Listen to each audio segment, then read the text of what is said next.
Menegakkan HAM tanpa melanggar HAM.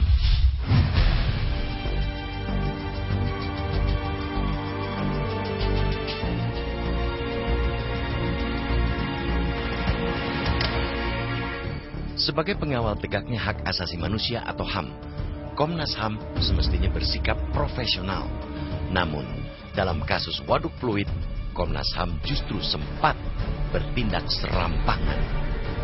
Atas nama HAM, Komnas HAM menentang rencana pemerintah provinsi atau Pemprov DKI Jakarta merevitalisasi waduk fluid.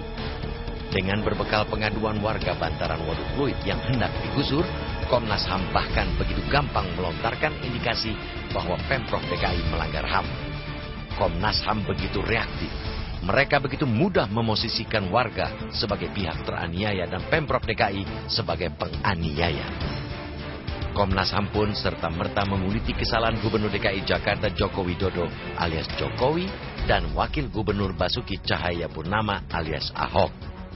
Di mata Komnas HAM, hak warga bantaran waduk fluid atas kesejahteraan dilanggar karena pembangunan tidak boleh memiskinkan rakyat.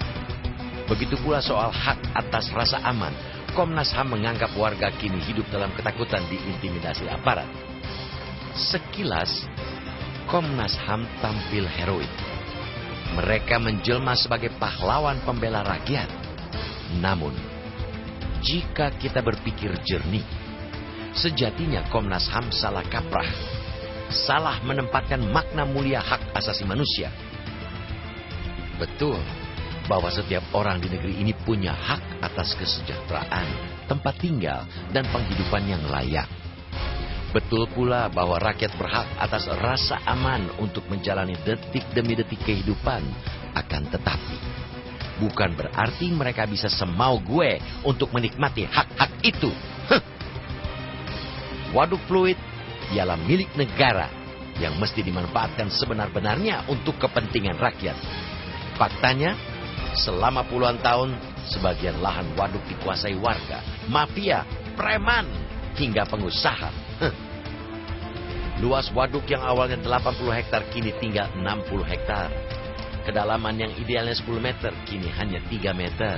Imbasnya, ia amat minim faedah sebagai tandon air untuk meminimalkan banjir yang konsekuen mengancam jutaan penduduk ibu kota. Artinya, tidak ada alasan untuk tidak mendukung langkah Jokowi mengembalikan waduk itu ke fungsi semula. Jika Komnas HAM terus ngotot membela warga penyerobot tanah negara di waduk fluid, itu jelas mereduksi kewibawaan mereka sebagai komisi yang disegani di negeri ini. Apalagi dalih mereka cenderung tak akurat. Soal hak warga atas kesejahteraan misalnya, bukankah Pemprov DKI telah menyiapkan rumah susun sewa lengkap dengan tempat tidur dan televisi untuk mereka yang direlokasi? Kita mengapresiasi Komnas HAM akhirnya melunak dan mendukung langkah Pemprov DKI setelah mereka berdialog dengan Jokowi.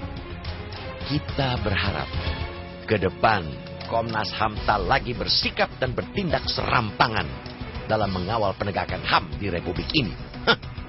Tak cuma melulu mengawasi peran negara, Komnas HAM seharusnya mendidik rakyat dari strata manapun agar terbiasa menghormati hak asasi orang lain. HAM wajib ditempatkan pada porsi sebenarnya, bahwa siapapun yang salah tak patut dibela dan yang benar harus didukung.